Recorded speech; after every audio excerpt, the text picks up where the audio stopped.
couldn't even begin to describe how dumb YouTube is sometimes.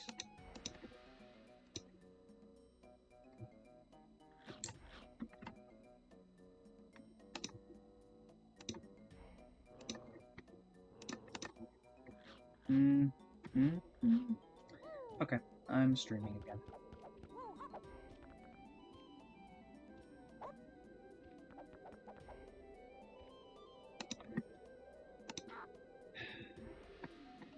So let me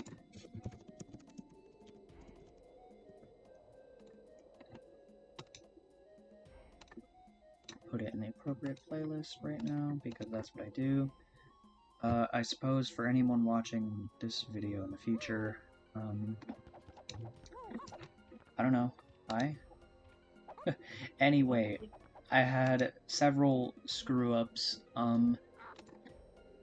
one of which was where I went AFK, and I thought I would be AFK for 20 minutes, and I was AFK for 90 minutes. So, I'm back. Slide race. Yes, I got to very occasionally commentate during those 90 minutes. One of the things I determined, so LankyCon is the oranges he juggles, right? They at the very end he bounces them on his nose, and the way that they balance on his nose, it's like offset. The only way that could be is if they were clearly like significantly unevenly weighted. And if they're unevenly weighted, then they're bad for juggling. So why is he juggling using unevenly weighted oranges? And also, why are the oranges unevenly weighted? Like, that's just not natural. So I think we learned some very valuable Donkey Kong lore at that time. We learned about the lore. Okay.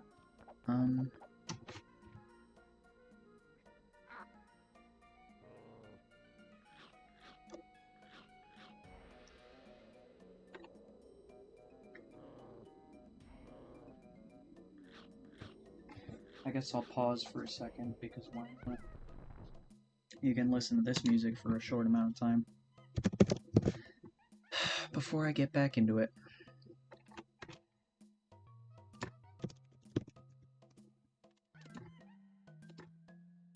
I have a ton to do tomorrow. I probably should do some work. Whatever. I definitely am fine for today. Today was solid.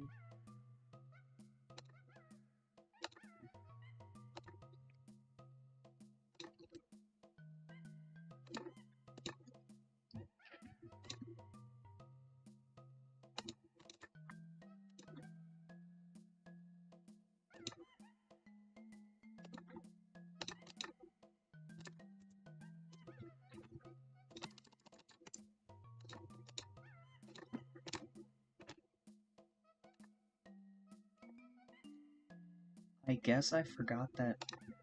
So there's this website I use to, there's a website, Buyee, that I use to,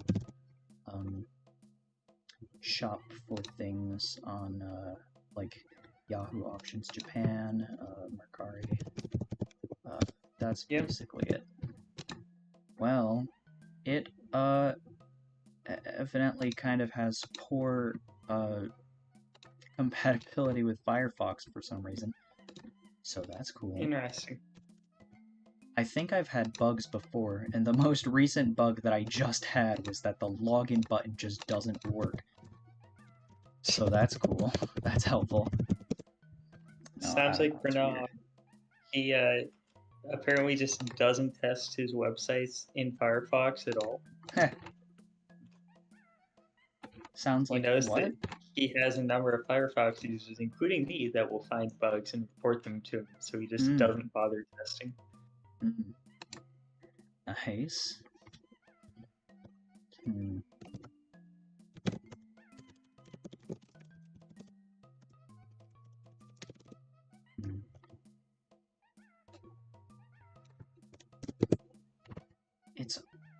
it's hard to search for things because it like to get the best results you want. I mean obviously if you search something if you search something in English, you're not going to get very many results. Like you're only going to get the you're only going to get the results that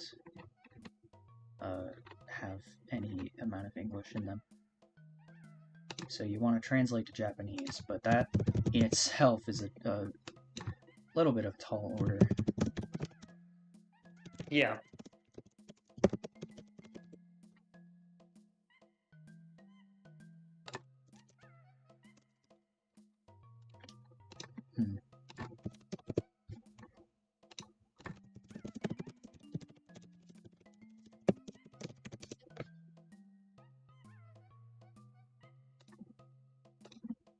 No, that's not.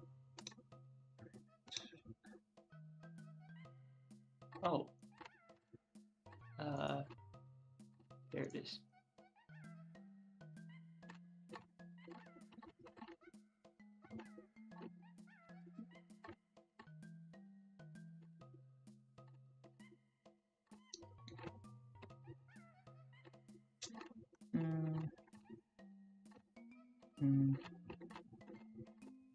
Okay, I'm not gonna find this.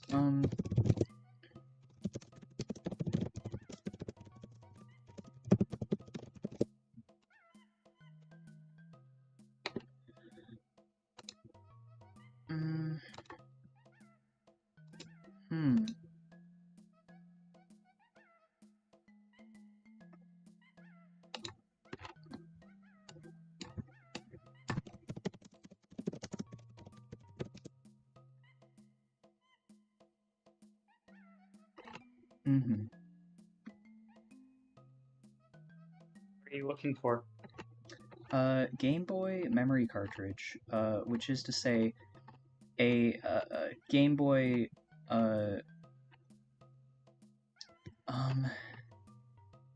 like Game Boy, Nintendo Power cartridge. Basically, it's, well, in essence, how it worked back in the day is it's a multi-game flash cartridge. You could buy this cartridge for some amount of money, probably more than a regular cartridge, but you could also buy and download Game Boy games onto the cartridge. I think it could store up to 7, maybe, or maybe 8. I don't know. Yeah, I don't know. And at the end of the day, you would end up saving money, probably by a decent amount, etc., etc. I don't know exactly. Interesting. But yeah.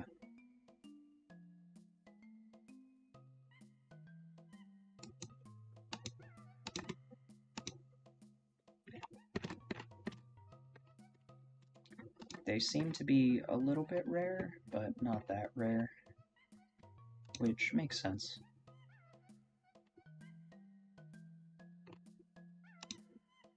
Yep.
weird.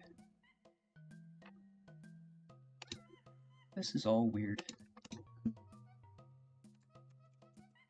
I shouldn't be researching this right now. That's a fair point.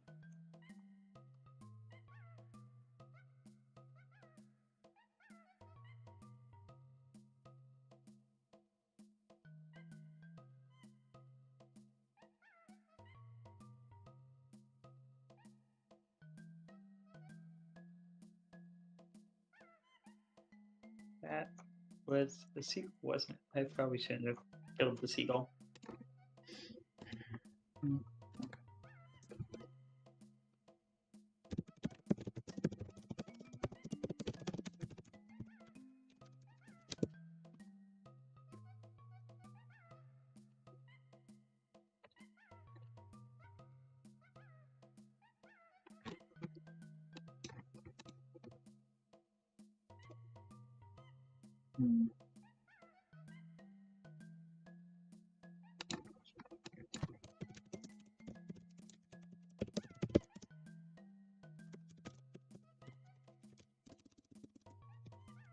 There it is.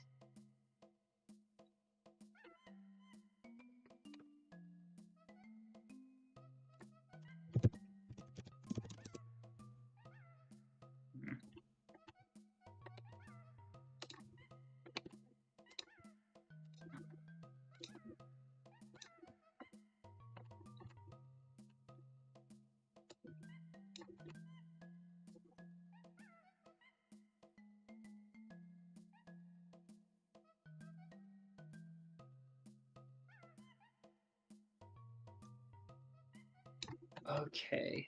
Huh.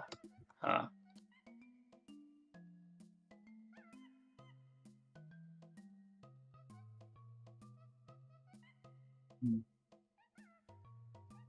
So right now I'm playing some Terraria, and Mhm. I found a floating island, but I don't have a good way to get up to it because I can't fly high enough. So I need to build it up there, I guess.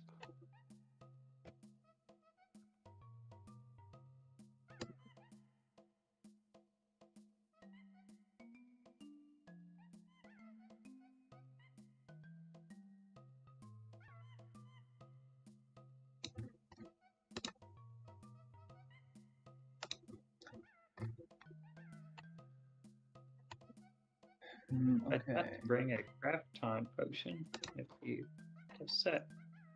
Can I?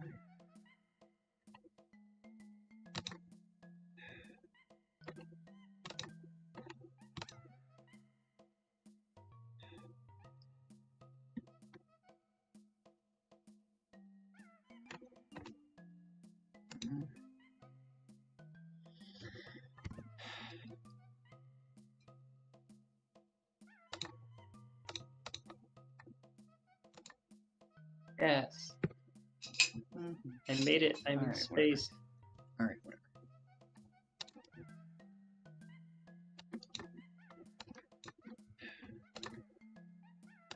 Okay, I'm still it's been 13 minutes and I haven't played any game yet. No, you have not. I'm at least playing a game. Oh my god. Well, I'm like research.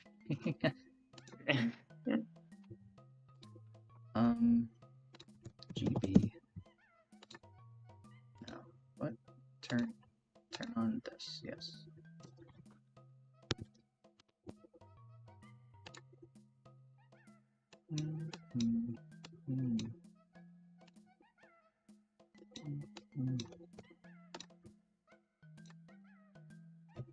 Yes, platinum.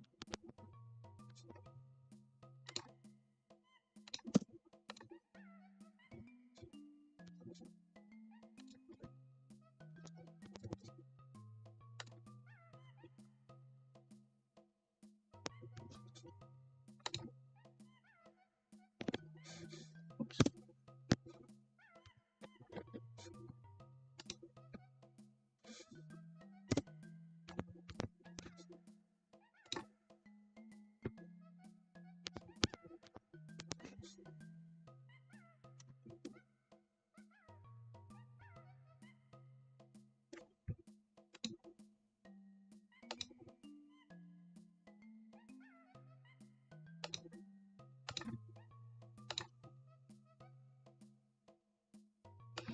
Okay, I have the Japanese word for this cartridge that I'm looking to buy. The Game Boy GB memory cartridge. Okay. Nice. I spelled something wrong, so I got 0 results. Cool. Well, let's just search for... Let's search for half of the... Oh, yeah, that doesn't help, because, yeah, gaming. Sure I did, okay. Let's try this instead. This might be correct. Cool.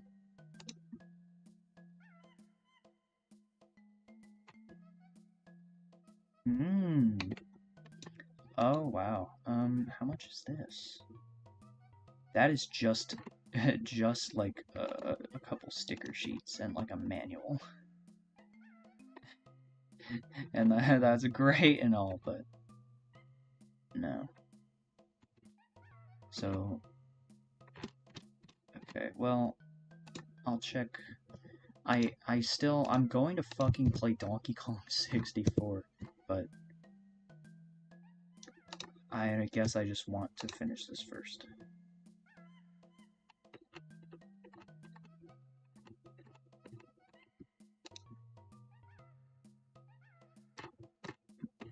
Okay, good one. Bad one. It's a very bad one.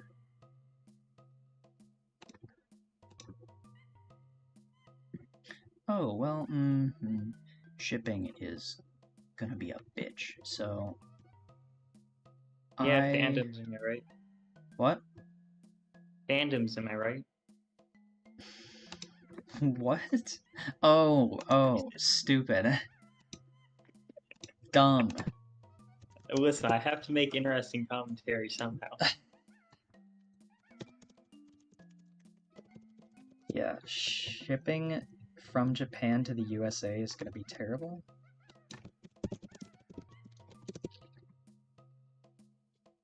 Can I potentially find one used on Etsy?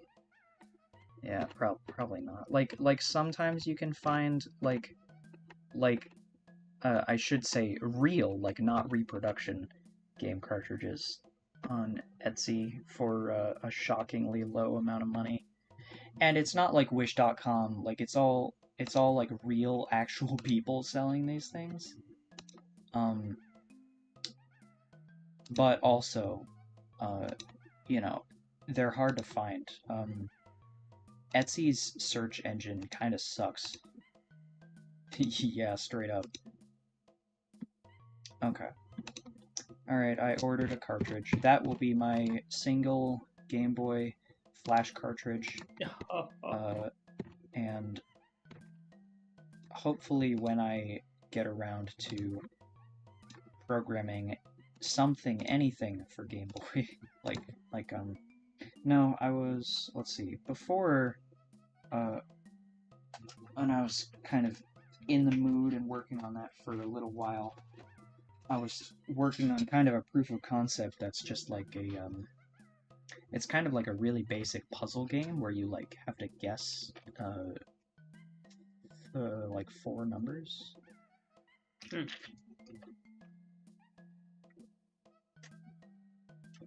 And you get a limit of, like, 10 attempts until you lose. And, so of course, like, at the beginning it's completely random, but, and the numbers are all 1 digit, so... So is it basically just Wordle with numbers? Maybe? I don't know. It gives you hints like it says like 1 number. It says like this color means that there's 1 number. No. There's 5 different. No, there's 4 different indicators. 1 for each digit. If the indicator is like, let's say if the indicator is white, then it's totally wrong. If the indicator is gray, then that means it's the correct number but in the wrong slot. And if the indicator is black, it means it's the correct number in the correct slot. That's literally Wordle. Okay, great. Well, I have not played Wordle, and I don't know anything about it, so I'm sorry, I guess. Also, this concept goes at least as far Not back as like a Atari new 2600. concept, no, but Dumble. it's ironic that you stumbled upon a concept that is currently super popular for whatever reason. I'm eating food real quick before I actually start.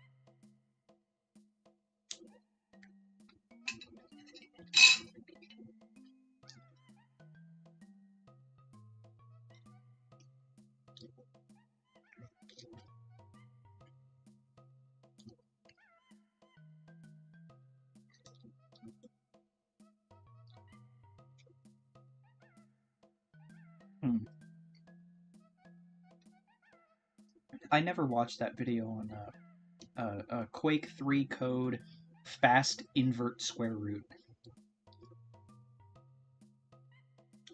Yeah, I mean, I know of the algorithm.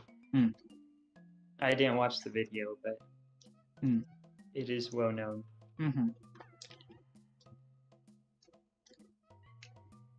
I told you it was well known. Did you? So, well, I don't know. Maybe. I guess I didn't know it was quite as, like, famous and well known. But...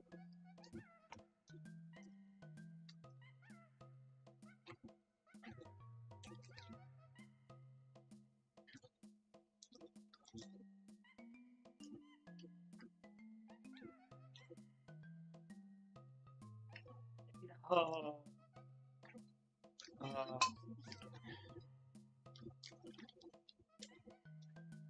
Here we got it.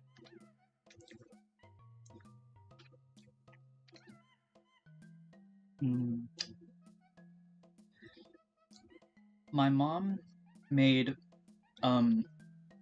homemade chicken wings. Basically like a chicken leg, just cooked and some sauce, etc. Sure. But you know, it's not like fried or anything. It was very good. Time to finally play the game again. The namesake. You can never say it. The namesake of the stream starts at 20 minutes in. It's a Germa stream. Haha. I was gonna say it's a Cameron stream. That's not really like an issue specific to Germa, but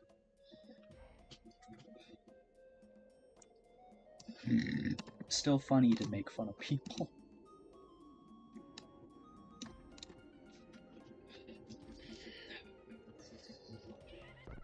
I was gonna say, where was I? I remember where I was. I was doing this fucking thing.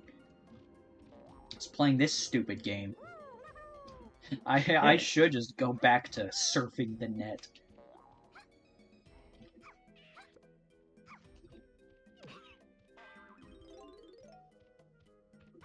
Sometime I probably will. Sometime I might get actual half-decent PC hardware. Well, that's not true. I won't get half-decent. I'll get like very, very poor PC hardware. But I need some kind of hardware config that's capable of like interfacing with stuff I have. Like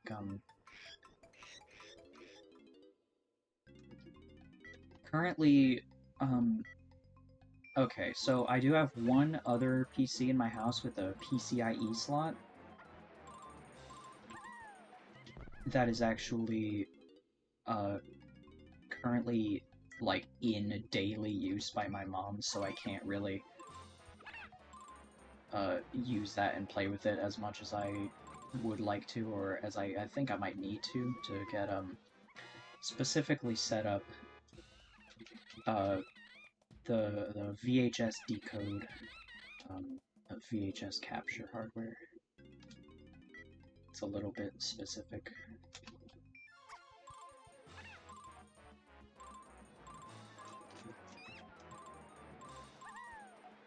So I might... I don't know. I don't know what I'll do. I mean, I don't have any plans at present, but... I feel like that's the option I'm at, because, besides that, the only PC I have with a PCIe slot is, well, first of all, it's really old. The CPU is also really old, from, like, 2007. And also, I think, like, the RAM slot, like, one or both of the RAM slots might be a little fucked up. And or there might just be other hardware issues that generally interfere.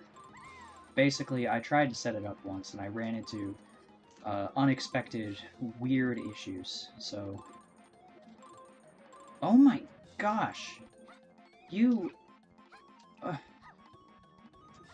How do I even get 50 coins? This is insane. Yeah, you were doing this still. God, that was literally 2 hours ago. That's I guess this is a good okay. You know what? No. Come on. Here. I had to I had to hit the restart button. bad luck. It's bad luck that you decided to play this game. Yeah. This is true. That was a bad call on my part. Sorry, I should have just left this game in the garbage where it belongs, I guess. No, that's too harsh, and I don't mean that, but whatever. Dumble. Fucking why? Yeah. Bad luck!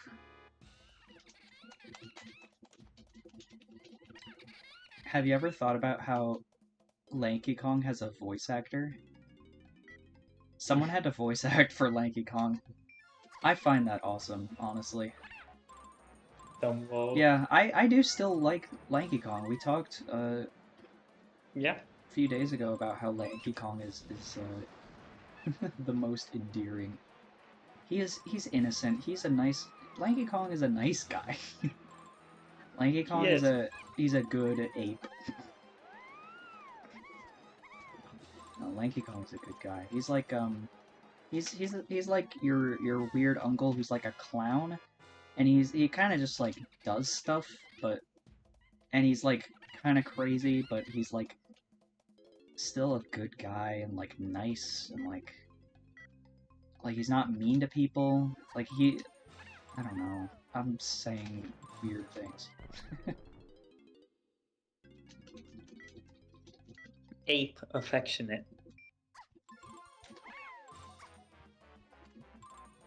Ape affectionate instead of ape derogative. Jesus. Indeed. Ape derogatory is NFTs. You're an NFT. Drew's an NFT. You should tell Drew he's an NFT.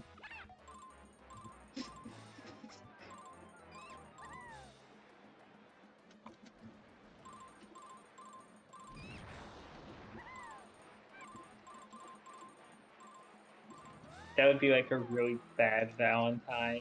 Like, are you an NFT because you're irreplaceable? Because I own you and you're my property. Jesus Christ. Actually, no. I was thinking in a relationship sense. That's actually really fucked up. Damn. That's really fucked up and racist. I will not be putting that on a Valentine, nor printing it out, nor giving one That's to my probably black a friend. good plan. Jesus. Alright.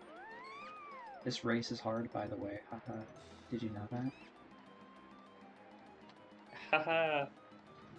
No. No, it's super easy. You just gotta glitch to the end and then activate another glitch that allows you to finish with less than 50 coins. I feel like I could do that. Oh my god, you've got to be fucking me.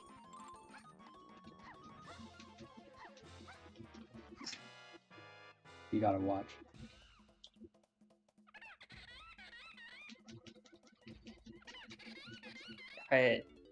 Maybe I just missed it, or maybe stream delay is really bad. I'm not sure. Stream delay might be really bad, that's okay. I think I just... The end of the Oh, race. yeah. Yeah.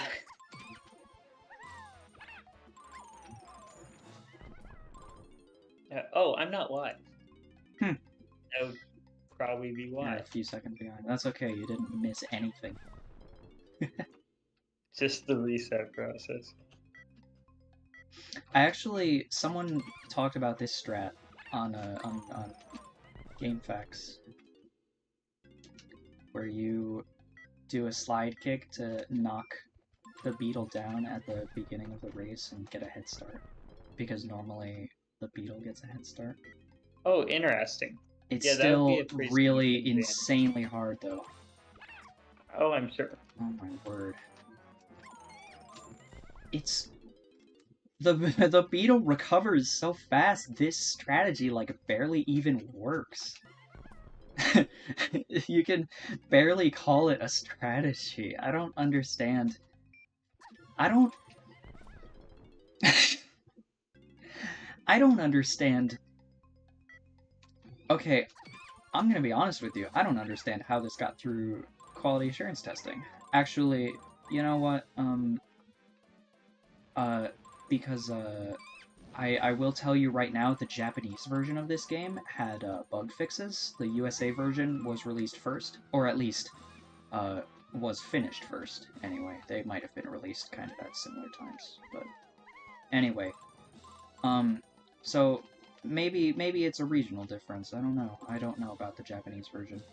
I don't know anything about that subject other than that it's, I think, got some patches maybe.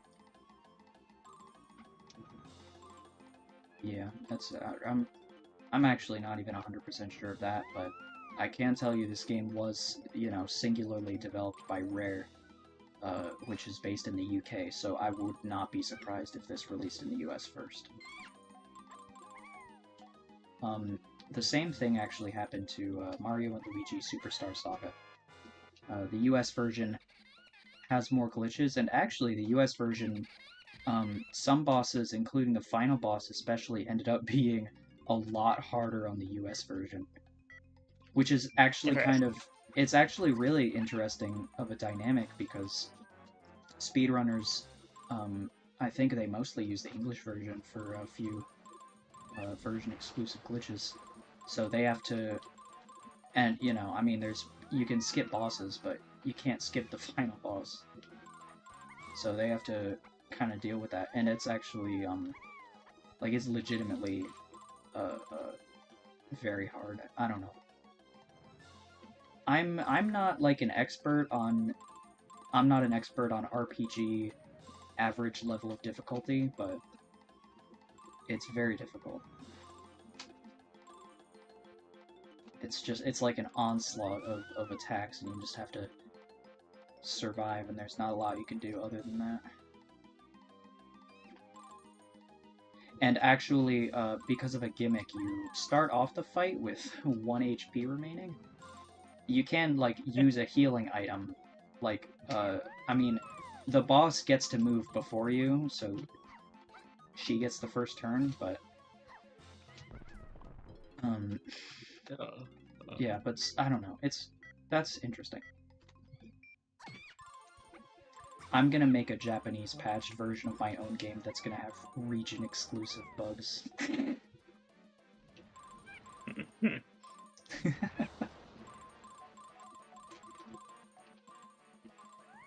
swear if I lost my foot. I was going to say earlier about the 5200 controller. The point of failure for the 5200 controller is, yeah, I mean, I mentioned it, the flexible circuit board. The problem is that the metal pads, I don't know if it. Okay, the metal pads would basically oxidize over time and lose connectivity, you know. And then when you press the buttons, they would be completely unresponsive, and that's that. And honestly, I wouldn't be surprised if other bits of that circuit board also suffered like losing connectivity on the traces because of that. But I think that in itself is a bit less common. Actually, no, never mind. That didn't happen to me. my own controller had a little issue that I patched up with like soldering on one extra wire, but that was actually my fault because I am a beginner with a soldering iron. I accidentally held it on too long and actually burned through the flexi board. Oh, yikes. It was a small hole, but you know, it went right through a trace, so yeah, that's not great.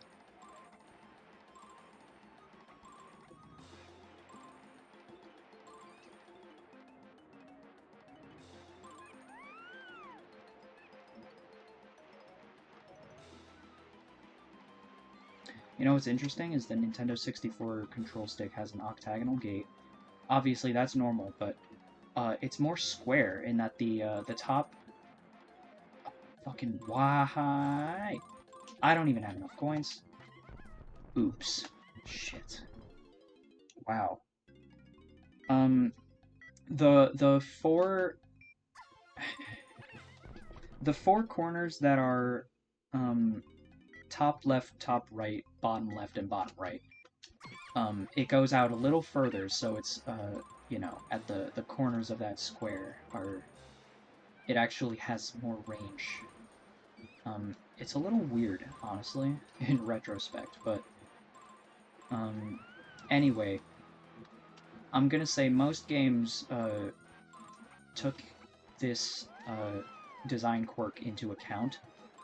So, in some cases, when you're playing a Nintendo 64 game with a modern controller with a regular, perfectly octagonal gate, you might have issues with like the top left, top right, bottom left, bottom right. Like it might not be like going all the way, you know? Yeah. Yeah. Some emulators have alleviated that problem.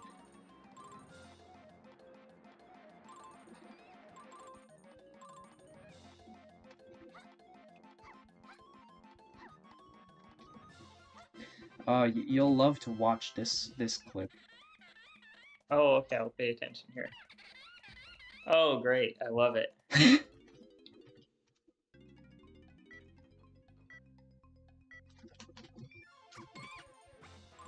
Oh my god, this is... this is Battletoads hard. That's Rareware. They made that game. Yeah. Yeah. Some people... I bet I know what that... there it is. Thank goodness. Some people have said things like Donkey Kong 64 and also the Donkey Kong Country games with having a lot of...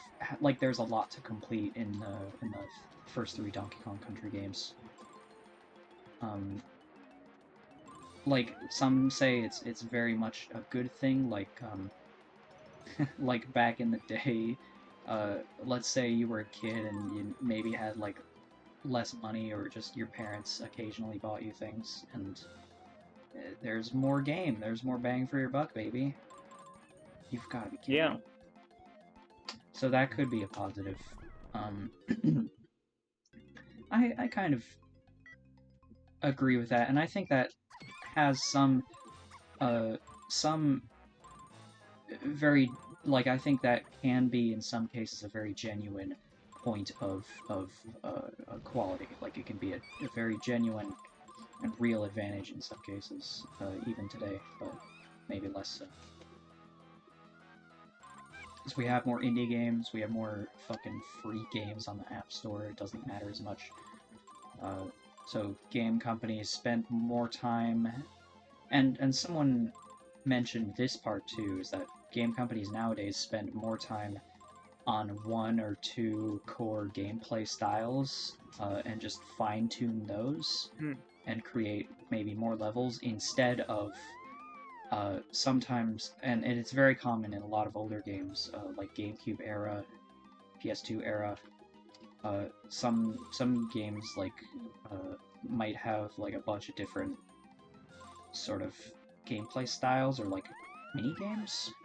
Good examples are Sonic Adventure 1 and Adventure 2, which have the fucking Chow Garden, which is its own game in and of itself. Like you could sell that as like a Tamagotchi game, and it would stand alone.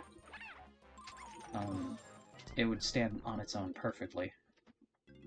It's a complete experience all on its own. But it's just, like, packed in with just a regular-ass Sonic game. Interesting.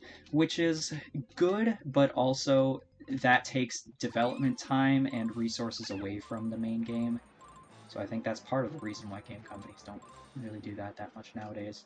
And also, hey, you know, game companies love to cut costs, so that's the way to do that, I suppose, is have a game just be less ambitious.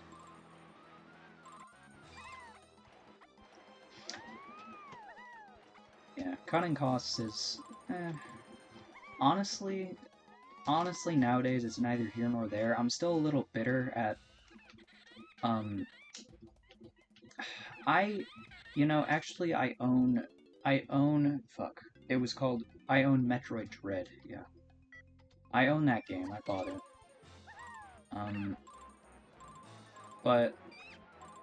Yeah. I was gonna say, admittedly, I have not played it yet.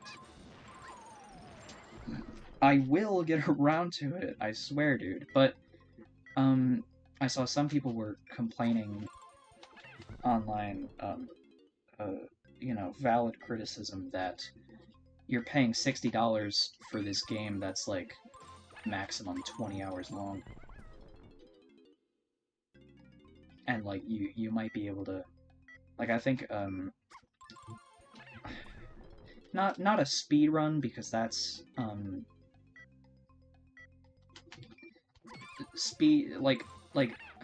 the time it takes to speedrun a game should not be an argument as to, how short or long a game is. Yeah. Because it is, what's the word I'm looking for? Special case? Whatever. Yeah, it's obviously the extreme. Yes.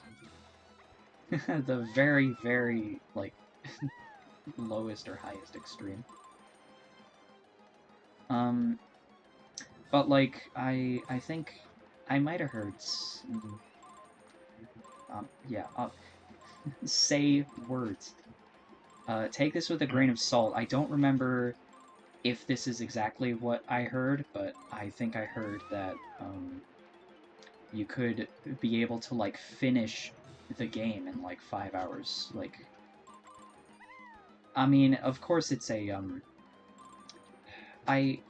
some people wanted to call the genre something different, something not called Metroidvania. I think they might have wanted to call it, like, exploration something, puzzle platformer, perhaps? Not sure. Don't remember. Doesn't matter. But, I mean, it is that genre of game, like, that's its thing. Like, the whole deal is that you get to explore and discover extra things that aren't necessarily required for the main game. Which is part of the whole appeal, but, you know, at the same time, I think, beating it in only 5 hours, like, we'll say minimum, is still, I think, a little bit low. particularly considering Metroid Dread is $60. I think that's kind of the point of contention. Like, someone said, you should just play Hollow Knight instead. You know, that's a whatever genre. That's a Metroidvania type game with exploration stuffs. It's a very good game, by the way. I would recommend it. It costs about $20, I believe, or maybe 25. I forget. Yeah, it's got a standard Metroid Castlevania.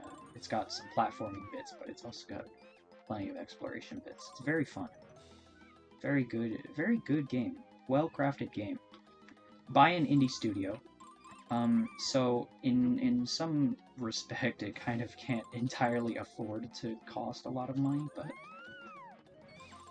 also, like, that game is only, you know, $20, so, and you get, like, more gameplay hours out of it.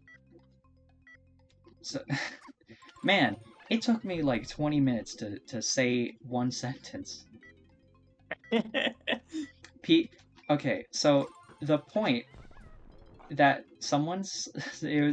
I took 20 minutes to fully explain what someone said in, like, a single tweet. Someone said, Metroid Dread at, like, 5 hours minimum is a little too not enough gameplay considering the price point is $60, especially compared to an example like Hollow Knight, which is a great game in the same genre, which only costs $20, $25, and you get more gameplay out of it. And that's not a game quality argument, that's a kind of, I mean, that's partially a we should be pushing for more, but also, I don't know,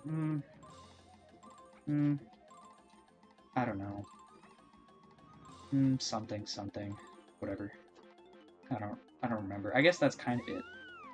That kind of just is what it is, like,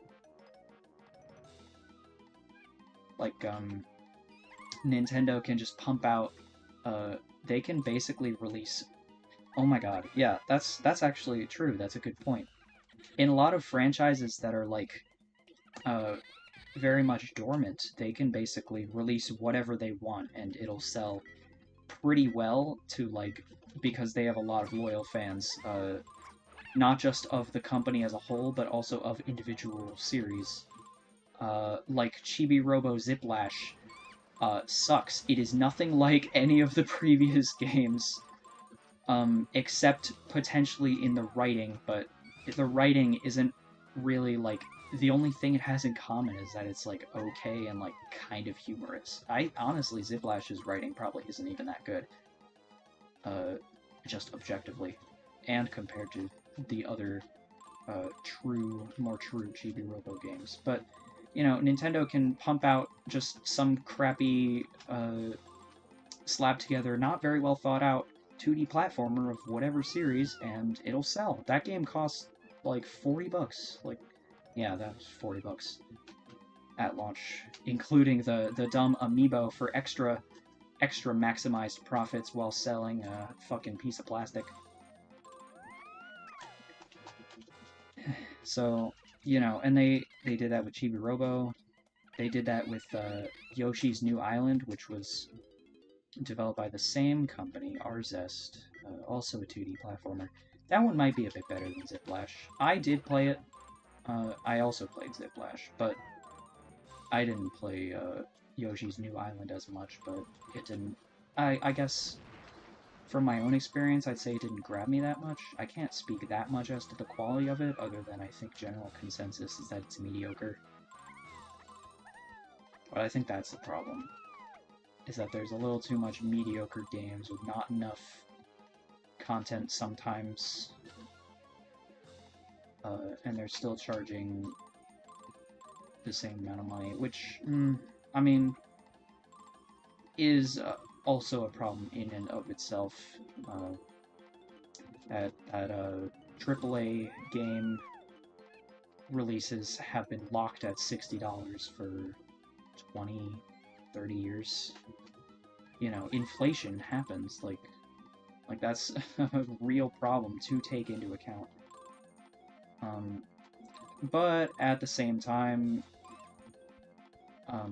you know, I should say true at the same time, but in conflict is that a lot of gamers, especially like children, are relatively poor and won't have as much spending money as like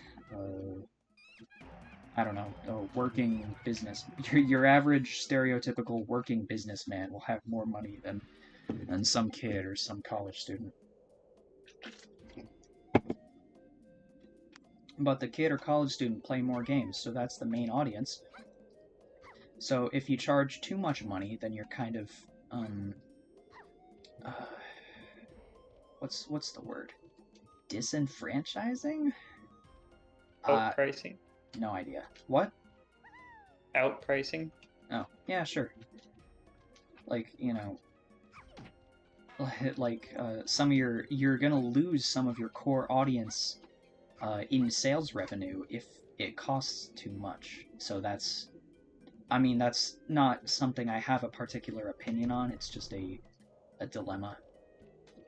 But I don't know. I don't know. Stuff. I have no fucking idea how I got to this point in conversation. Anyways, I completed the stupid race. You can go back about 30 seconds or so if you want. Nice. I stopped paying attention to that, to be honest, sorry. It is also perfectly okay. I also stopped paying attention a long time ago. I've been on autopilot the entire time. Let's see. Oh, gosh.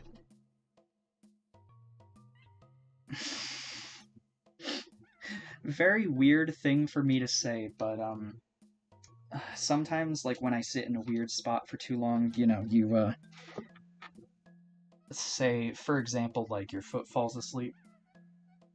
Mm-hmm.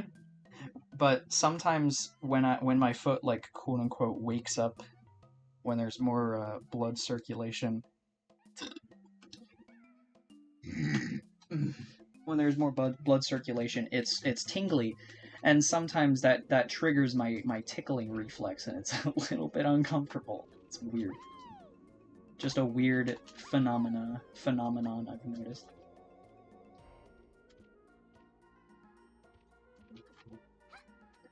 I was gonna say, this is another one of those things. I'm like, damn, now that I finished that stupid race I was trying so hard at, now I don't know what to do with myself. Okay. At some point, I will take Tiny Kong back to Jungle Japes, but not right now. Dang it. Oh yeah, if you want to pay any more attention, I am actually, like, doing more things in the game. Go ahead. You are.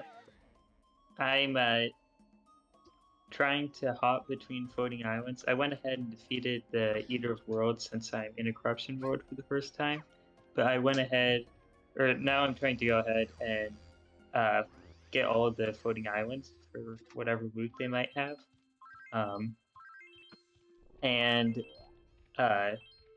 Yeah, so that means I have to get 2 fairly precise long-distance jumps in a row. Actually, you know what would make this easier is if I went home if we turn off the combine my balloon with my jar. That would be a smart idea. Let me do that.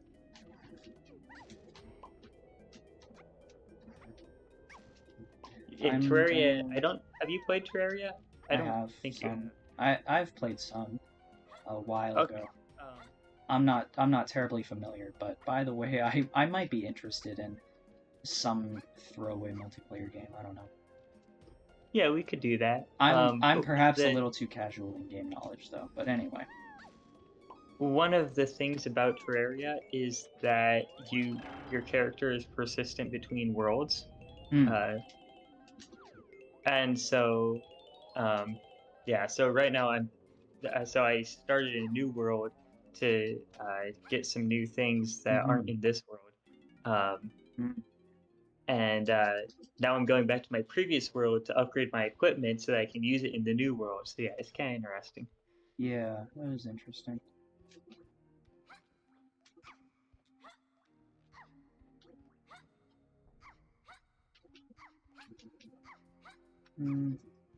Nope, that is Lanky Kong's instrument, and I already did that.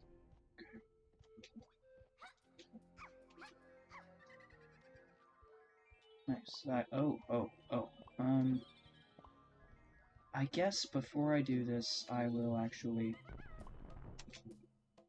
Well, I'll save. One more stupid thing I need to get around to doing sometime is, I kind of wanted to buy a, Nintendo 64 cartridge dumper and like flasher for dumping and restoring save files, etc. It doesn't actually like matter that much. I definitely don't need it. That's why I haven't gotten it yet. I probably won't get it. Just in general, I probably won't have a use for that kind of ever. Gaming. Oh yeah. You can watch for the next 2 minutes or so if you want. Yeah, sure. I'm gonna go back to this one island that I tried to clip inside of before and go in the intended way. Oh yeah. Now that I You're have not gonna try and clip inside for another 50 minutes. Kong number 4, Tiny Kong, and the Become Little ability. That's a pretty sucky mod part, but oh well. This is the room I was talking about earlier, or that I was thinking of while I was talking earlier. I talked about dynamic shadows and vertex colors. Yeah.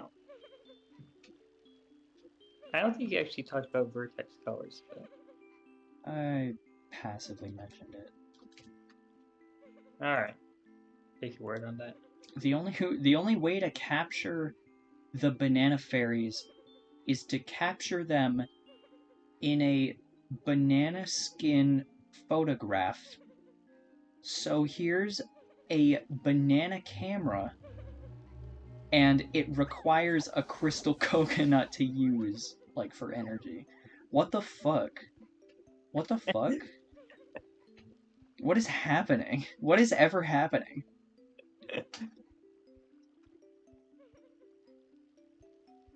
This room is super interesting looking.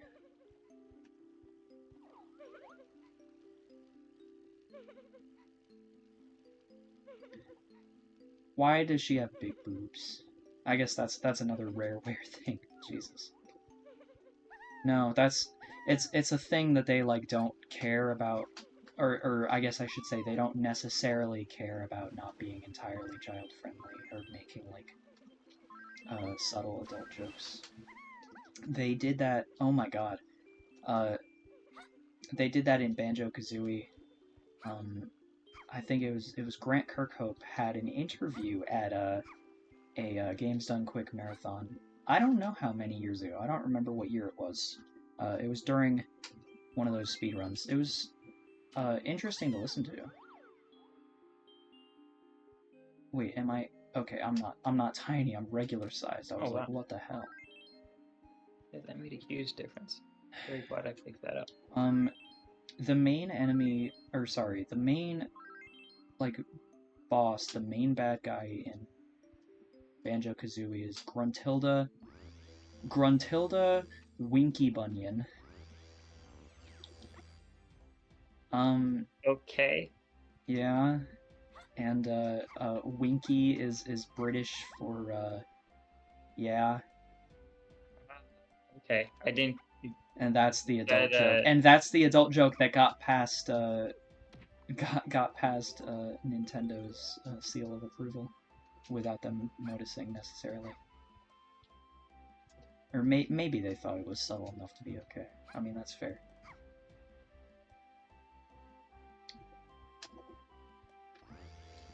So, good times. Jesus. Back into... Yeah, no, honestly, I thought it was something with Bunyan. I was a little bit confused.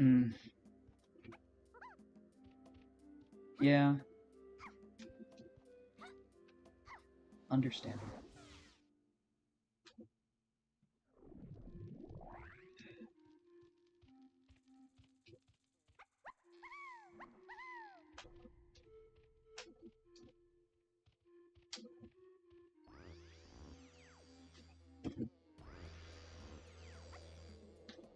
I need Abigail back. Not that she's super helpful, but she's mildly helpful.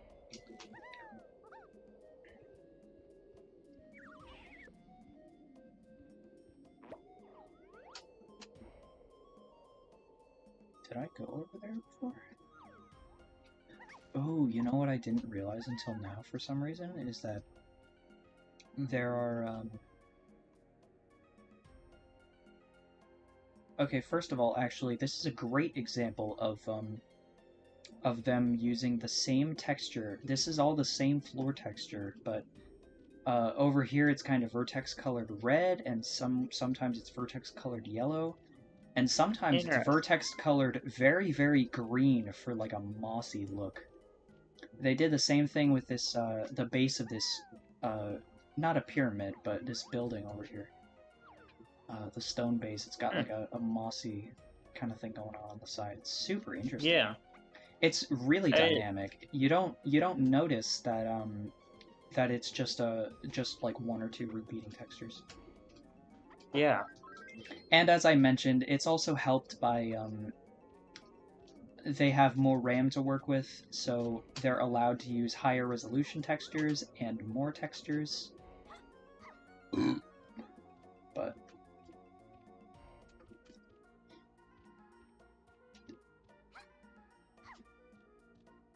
I mean, I don't know. Honestly, it's a little hard to like notice if you're not really looking out for it unless it's glaringly obvious. Like I tend not to think about that in Super Mario 64 very often, even though that game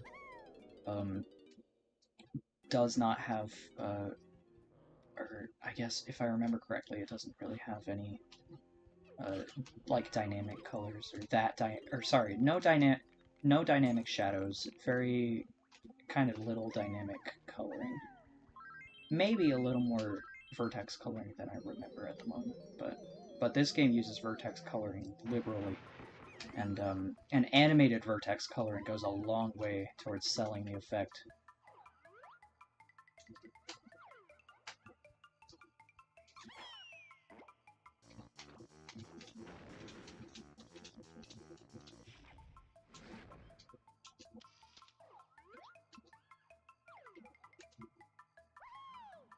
Damn it! What was the button to stop? Okay. Z plus C left is to stop my transformation. I think I go up there, but I can't, so... so that's that. So that's not what I do, I think. Yeah, it is honestly a shame that this game is so laggy, because it looks really good. If this game were, like, lagless, then I think it would actually be a kind of a shining example of what the hardware is capable of. But it is what it is. But instead, the hardware's not capable of it. Well, yeah, a little bit. I mean, the Nintendo 64 is a little, like, it has issues with being a little underpowered in general. Like, Super Mario 64 has some issues with lag.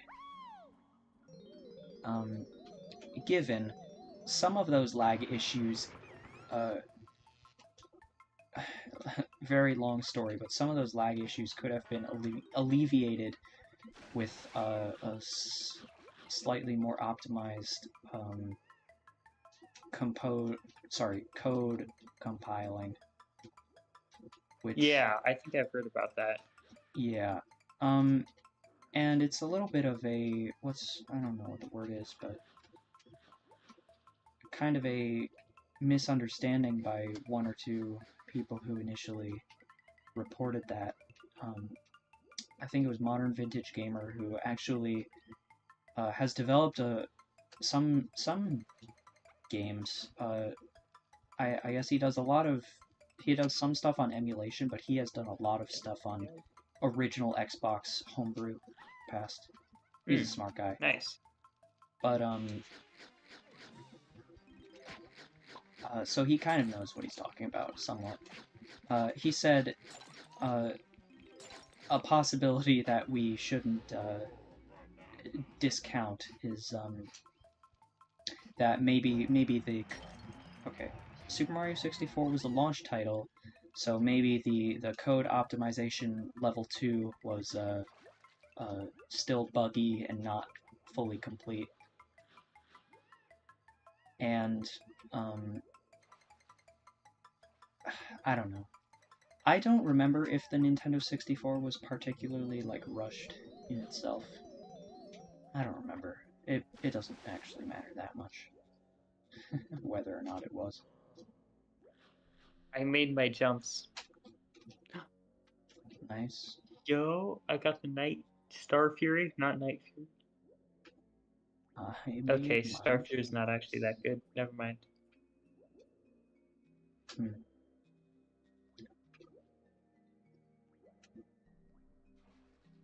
Yeah, we should maybe play a little bit of casual Terraria sometime.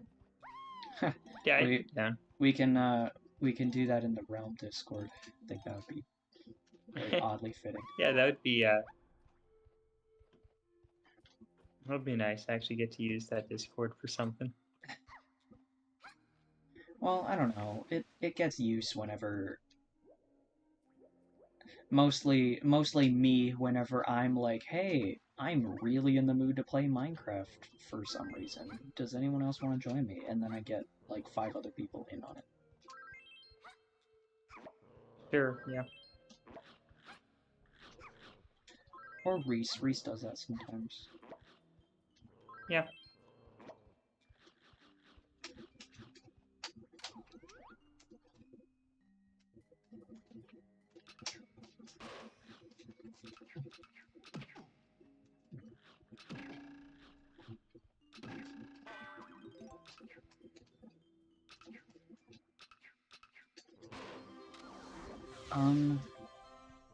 I was gonna say something like, oh wait, hold on. This is a door. Oh, this door doesn't lead to anything. This is the cage where Tiny Kong was. But there's no cage there because the bars are gone, whatever. Oh. I suck a little bit at aiming in this game. I mean, of course, as you have come to know, this game has a little bit of shooting and like aiming. Oh yeah, Rareware definitely also developed GoldenEye 007 on the Nintendo 64, and in addition to Perfect Dark, which was a somewhat of a spiritual successor because they, you know, James Bond licensing and all that, and Perfect Dark was an original IP. Very interesting. I have still not played Perfect Dark for myself, but I might. I was thinking of not playing Banjo-Kazooie on the Xbox for some reasons. Partially because, okay, well, I could play it on Xbox 360. Same applies to Perfect Dark. I could play it on Xbox 360, but I would have to buy it again. For Banjo-Kazooie, that would be the 3rd time I bought it. I could play it on Xbox One. I bought, actually, it only cost me $15. I bought, I don't remember what it's called, but it's like Rareware collection, where it's a bunch of games that Rare has developed, including Perfect Dark. Yeah, actually including ports of Perfect Dark and Banjo-Kazooie and Banjo-Tooie. and those are yeah, I'm pretty sure those are just straight up source ports. You know, with widescreen and some other minor enhancements here and there. Actually, Perfect Dark, I think, has had quite a few minor enhancements. I decided not to play Banjo-Kazooie on Xbox because my Xbox One belongs to my dad, and he uses it all the time. I think he mostly uses it as a media center at the moment, but anyway.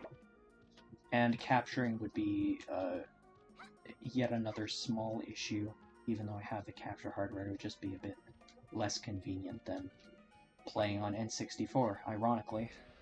Older hardware becomes more convenient to capture from.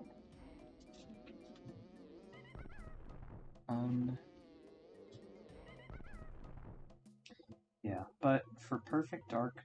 Oh yeah, I was also gonna say Banjo-Kazooie and Banjo-Tooie don't have...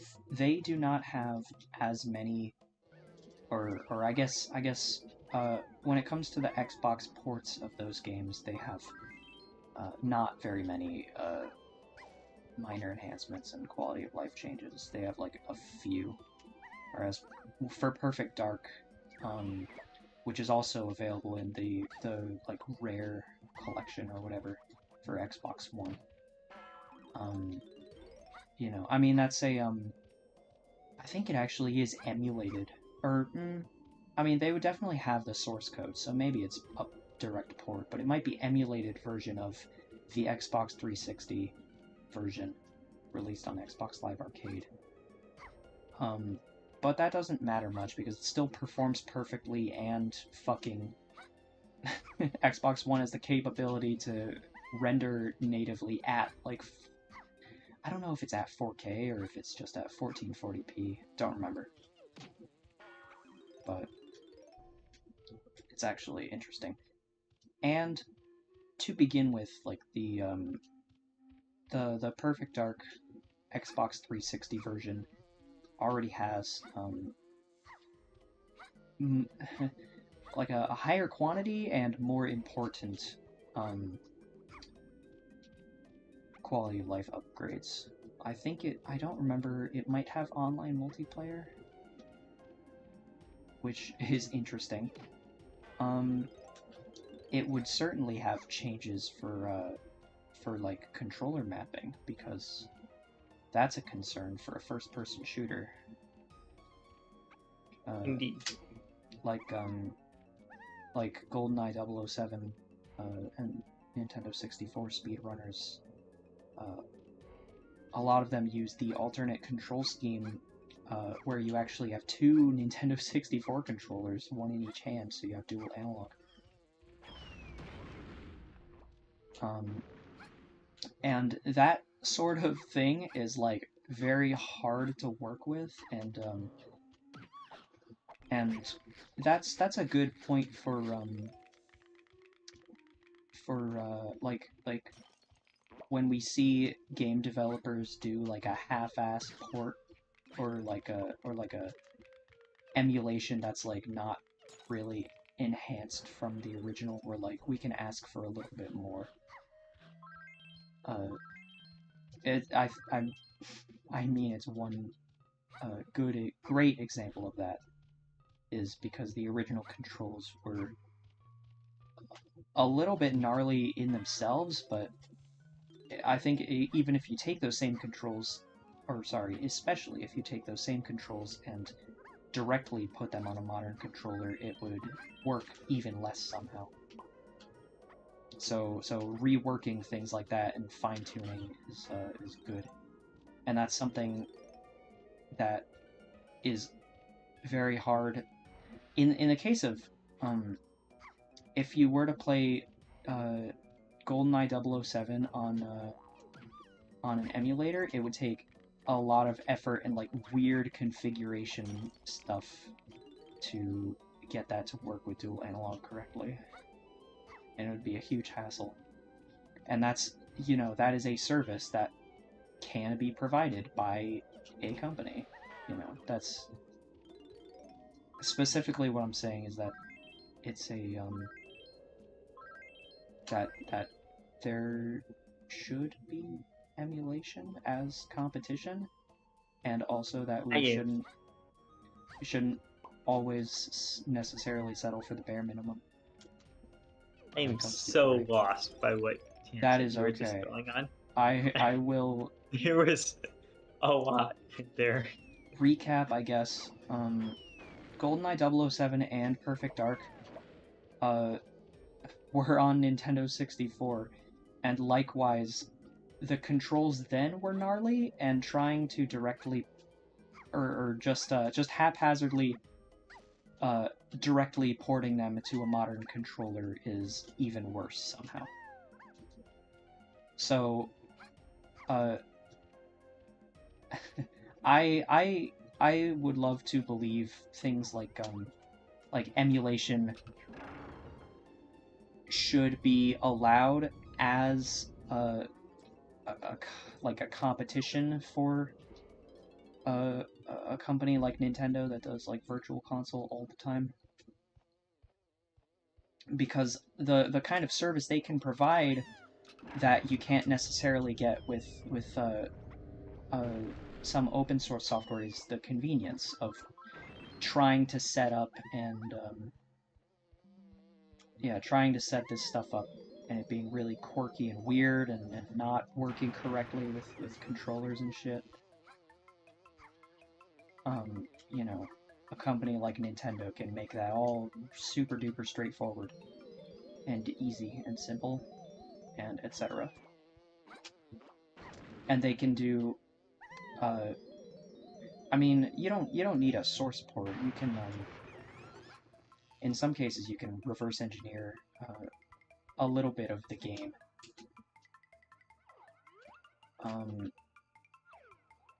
Sorry, I'm paying attention to what's happening in the game. Where am I and why? No, I get you.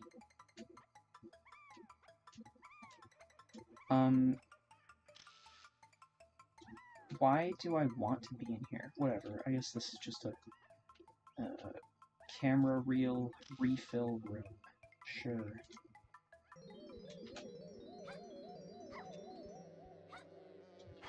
I mean, I guess that makes sense, because they want me to go in this other room for the actual... I'm assuming for a fairy that they want me to photograph. And they decided not to put the fairy in the same room as the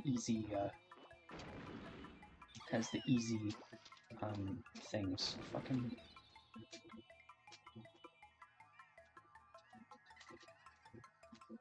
Damn it. Okay, and then this happens with, Oh, wait, sorry. There's a separate...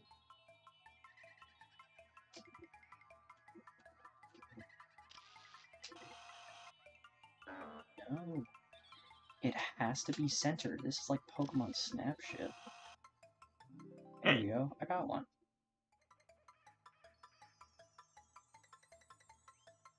I took a photograph.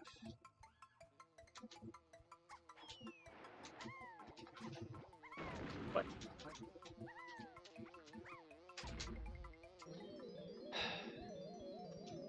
Yeah, so...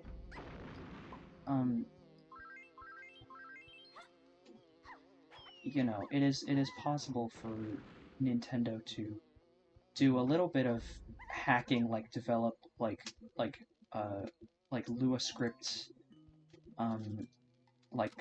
basically like slightly more complex GameShark codes and game specific special hacks to like they can monitor and like adjust RAM values as they're happening in the game and stuff. Like, it's possible for them to develop like they can add to the original game's code even though the original game is being emulated. It's not running natively. So it's possible for them to do an enhanced re-release that is emulation, given it is sometimes a bit harder and takes a bit more work and reverse engineering effort to do than if you were working with native source code. But it can be done. And I'm assuming that's, well, that's not what they did for Perfect Dark, because that's a source port. But, like, they could, a company, hypothetically, could do that for GoldenEye 007. Let's put, I don't know, maybe just put a controller style select menu, like, in the GUI of the emulator, and then you select whatever on there, and it's just pre-configured setups that just work. Like if you selected that you would want to use 2 analog sticks, it would just work, and you wouldn't have to configure any dumb shit. That would be nice. Etc. and etc. Fucking jeez. Hi, how's it going? Alright. I just want to do a fishing quest. The fishing quest.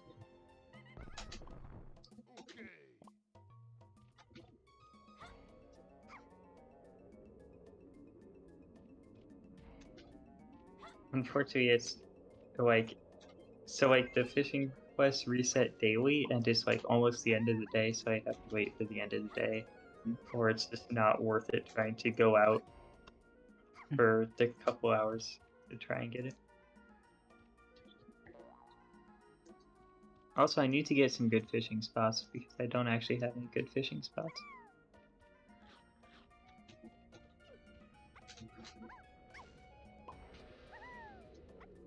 At least in like the oceans, because like you can always fish the oceans, but I'm not sure like what lakes. Okay, there's a desert lake nearby me.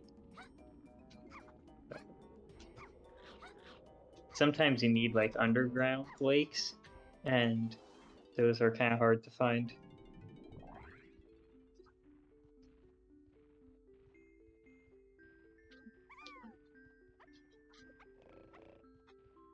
But I have explored a good bit of my world. Not tons, but a good bit.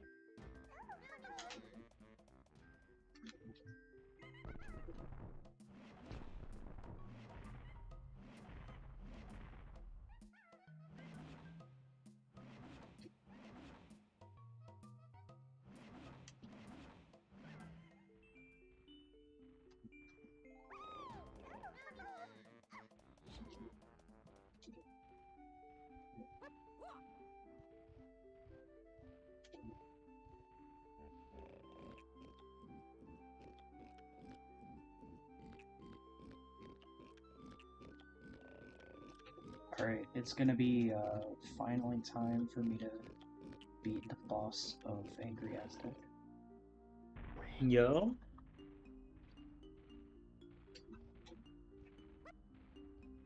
No, there's a sign on the door that, wait, no there isn't. I wonder which character I am supposed to have to fight the boss. I don't know. It also does not really matter. Like it does not matter what I choose because it'll work itself out, but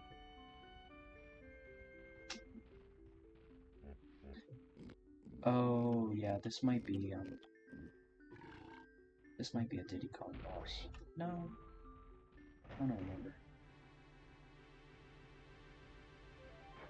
Oh, it shows like a roulette. It's supposed to be a fun thing, but it was really a Diddy Kong boss the whole time.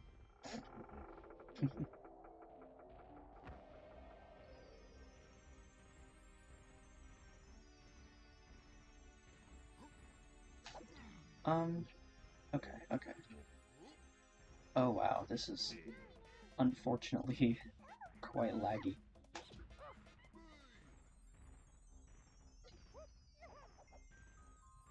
But, like,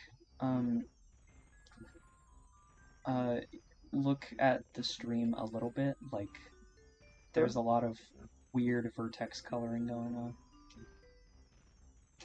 Oh yeah, wow. Also, my controller is repeatedly vibrating violently, so it's a little annoying. But yeah, excuse me. I will not excuse myself for that fart, though. I'm just waiting for it to become midnight so I can get a new quest. At least I think the quest reset at midnight. It would make sense. But maybe they reset like 5 a.m. or something. Who knows? Nice.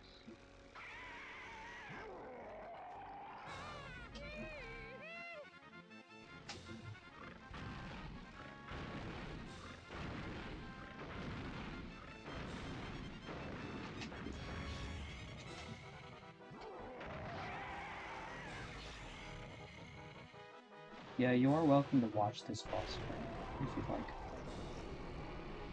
Mm-hmm.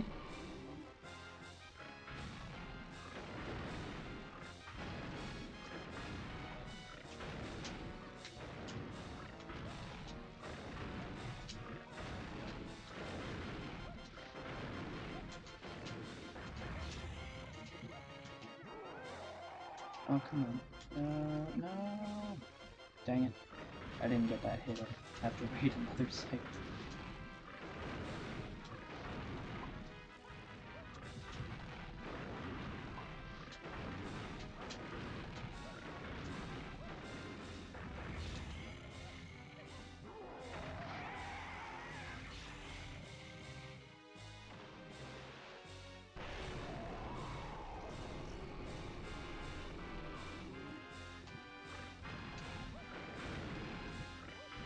I was thinking earlier about just this game's music in general. I mean, I've talked about it a little bit before. I maybe,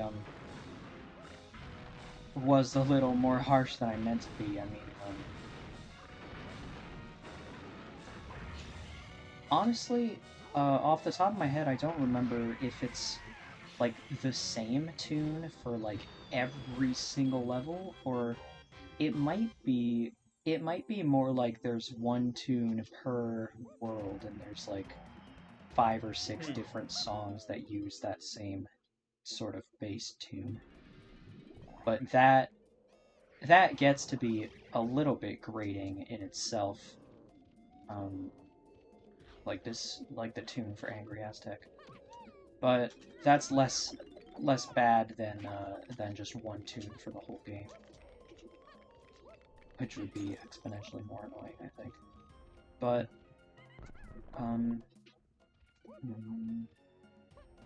yeah, this is still... Yeah, I already said this is still a little bit annoying.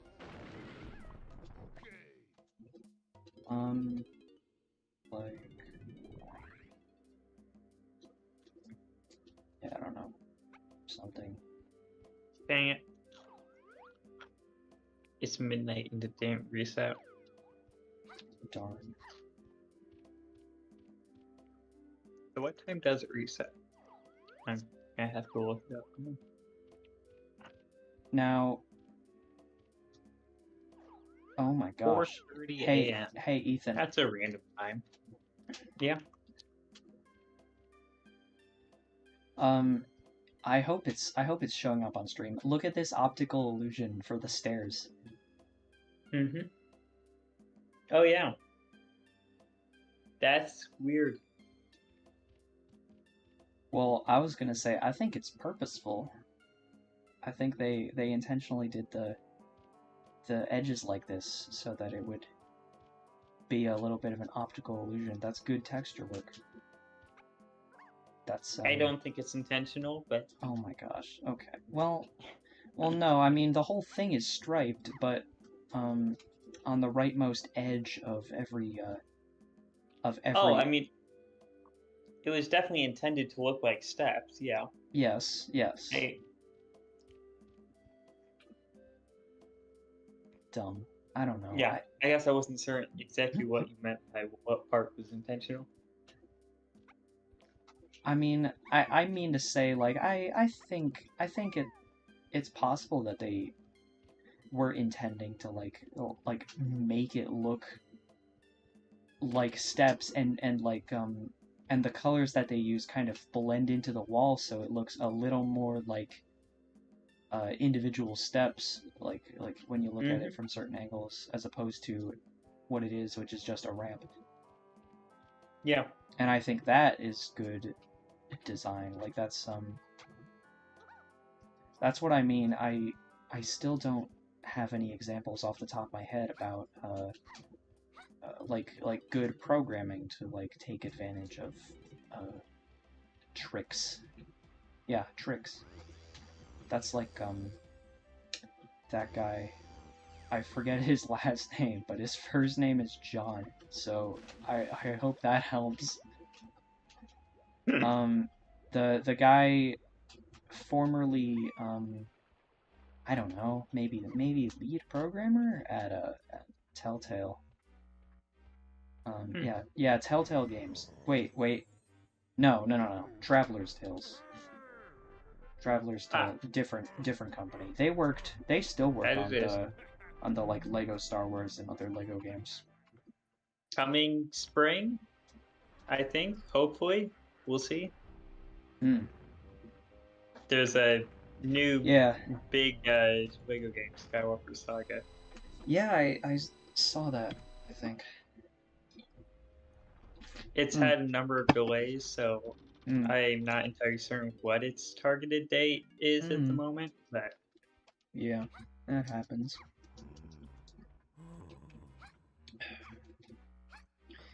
Yeah, they were a company with a different logo. I think it was in the early mid 2000s. They changed their logo to just two T's, and honestly, I think that's a little bit, maybe a little bit I more really iconic. like the yeah, I the current Toto Games logo is iconic, absolutely. Yeah, it's good. Maybe like that might just be I think it's more iconic because I recognize it better because I grew up seeing that logo more, and I never saw the old Traveler's Tales logo, which is just like a fox witch lady kind of. But also, I always just knew them as TT, so so that's the negative side of that, making your logo TT. Oh my god. Oh my god. Okay. Oh jeez. How's it going?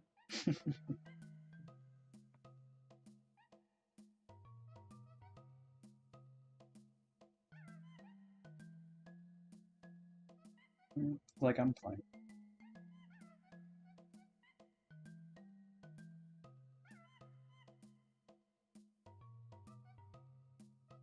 Yeah, I don't know. I'm gonna I'm gonna get up, walk around, get a break, or go on a break for a little while. Probably. All right. Well, Go ahead. it's getting kind of late for me, so I might just Oh yeah, it's call it here 11 then. p.m. Nice.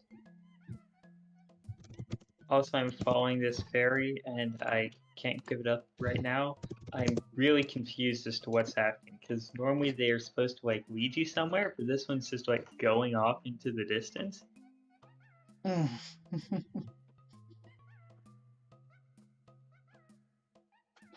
Reminds me of Ender Pearls when you throw one up and it leads you like Okay, down in the middle of the ocean. Like I'm really supposed to it dig down here? Come on. it literally just left the world, like went to the edge of the world and left. I'm not sure what to make of that. Nice. Excuse me, I guess. I keep you in theory you can like bring them in a jar and then you can release them when you really want them and they can help you. But I didn't have a jar on me to, to grab it, so And in fact, I've never had a jar on me because, like, why would you just randomly carry a jar on you? Well, didn't you like attach a jar to a balloon? That's true. That's a different kind of jar. Oh, It's actually a bottle. It was a upgraded cloud in a bottle. It's upgraded with a whoopee cushion to make it a fart in a bottle because the fart has a stronger trajectory. nice, nice. I was gonna say I actually do need a break because well, I don't know. Well, first of all, I've been talking so much that a muscle in my neck actually is sore. That doesn't happen often. Also, I'm a little bit sick to my stomach, and the fucking flashing lights are not helping. That's why. That's the issue. Yeah, that's the main. That's the issue. Is that the area I'm in right now? I'm like, oh my, I'm gonna fucking hurl. Oh gosh.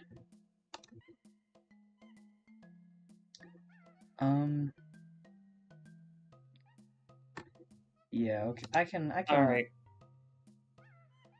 I was gonna say I can tank the frame rate of OBS. I'll actually. I mean, like I'm not like dumb. I already know Terraria is like a good game that generally I like will play ever. So I'm just gonna go ahead and buy it right now, and then I'll play it with you sometime. Sounds like a good idea. And I'll tank my own OBS like network and stream frame quality for a bit because I'm taking a break anyway. All right. And I will, yeah, I'll see you later. So goodbye. Wait, real quick. I was gonna say, I just noticed, Terraria, whatever, is only 440 megabytes. That's good. That's good. Like, that's a good thing. Alright. That seems like, I don't know. It feels like half a gigabyte is like reasonable. I don't know. It doesn't feel like that should be particularly small for a game these days, even though it really is. It is these days, yeah. Yeah, these days it's really small for a game. Yeah. Guess depending on what game it is, obviously, but like oh my god, Five Nights at Freddy's security breach is 80 gigabytes.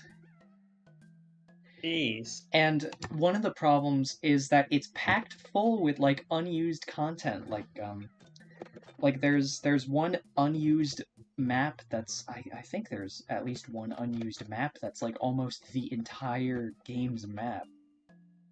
Just again, like that's gotta take up a lot of space, huh? Like all that stuff. I feel like they could. No, yeah, game code doesn't take up that much space, generally speaking. It's more often textures and sound and things like that. So, and it's also not great because some of those textures are still, despite the size of the game, some of the textures are shockingly low resolution. Still, but anyway, okay, I'm done. That's all, folks. All right. That's all. I can't do it. Well. I don't know how it's said. I don't remember. I haven't watched any like Looney Tunes in so long. All right.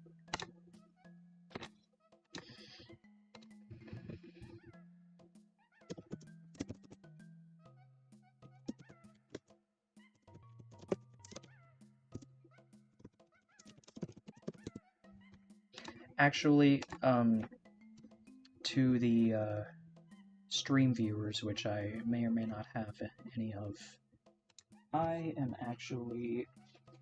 actually think I'm done for today. I think now's a perfect opportunity to stop and do something else. So that's it.